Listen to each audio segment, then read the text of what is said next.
कच्छ के गांधीधाम महानगर पालिका में भारतीय जनता पार्टी द्वारा महत्वपूर्ण पदाधिकारियों की आधिकारिक घोषणा कर दी गई है। लंबे समय से राजनीतिक गलियारों में चर्चा का विषय बनी इस घोषणा के बाद अब नई नेतृत्व टीम की तस्वीर पूरी तरह साफ हो गई है। भाजपा ने गांधीधाम महानगर पालिका के मेयर पद के लिए दिव्याबेन नथाड़ी को चुना है। उनके चयन के साथ ही शहर को नया नेतृत्व मिला है, जिससे विकास कार्यों और प्रशासनिक गतिविधियों को नई दिशा मिलने की उम्मीद जताई जा रही है। इसके अलावा पार्टी ने डिप्टी मेयर पद पर नवीन जेरू की नियुक्ति की है, जबकि स्टैंडिंग कमेटी के चेयरमैन के रूप में तेजस सेठ को जिम्मेदारी सौंपी गई है। वहीं पार्टी के नेता के तौर पर भरत मिराड़ी और दंडक पद पर सुरेश धुआ की नियुक्ति की गई है। भाजपा द्वारा घोषित इस नई टीम को संगठन और प्रशासन के बीच बेहतर समन्वय स्थापित करने वाली टीम के रूप में देखा जा रहा है। शहरवासियों को उम्मीद है कि नई टीम के नेतृत्व में विकास कार्यों में तेजी आएगी, नागरिक सुविधाओं में सुधार होगा और प्रशासनिक व्यवस्था अधिक मजबूत होगी। राजनीतिक एक्सपर्ट का मानना है कि भाजपा ने अनुभवी और सक्रिय चेहरों को जिम्मेदारी देकर यह संकेत दिया है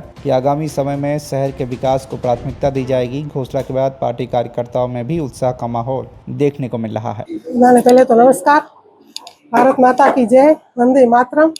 आज रोज जे भारतीय जनता पार्टीए मारा पर जे विश्वास मूकी અને જે મને મેયર પદે વરણી મારી થઈ છે તે બદલ હું હૃદયપૂર્વક પૂરા ભારતીય જનતા પાર્ટી, માનનીય આપણા મોદી સાહેબ, માનનીય ગુજરાતના મુખ્યમંત્રી શ્રી ભૂપેન્દ્રભાઈ અને પૂરી ભારતીય જનતા પાર્ટીને ખૂબ ખૂબ હૃદયથી આભારી છું, જેઓએ મારા પર વિશ્વાસ રાખ્યો છે અને આ વિશ્વાસને હું ક્યાંય તૂટવા નહીં દઈશ અને આગળ સારી રીતે નિભાવીશ। અને અહીંયા આપણે सांसद श्री विनोदभाई અને ગુજરાત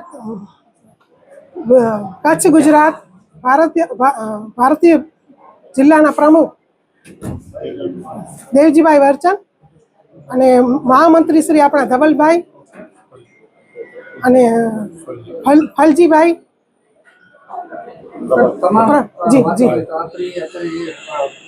ખાસ કરીને નગરપાલિકાની પ્રાયોરિટી શું રહેશે અને ખાસ કરીને જે આમ જનતા પર અપેક્ષા રાખી એના પર કેટલા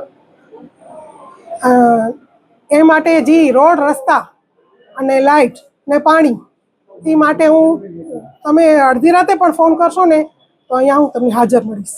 कच्छ गुजरात से रतन मुकेश की रिपोर्ट, TV1 इंडिया न्यूज।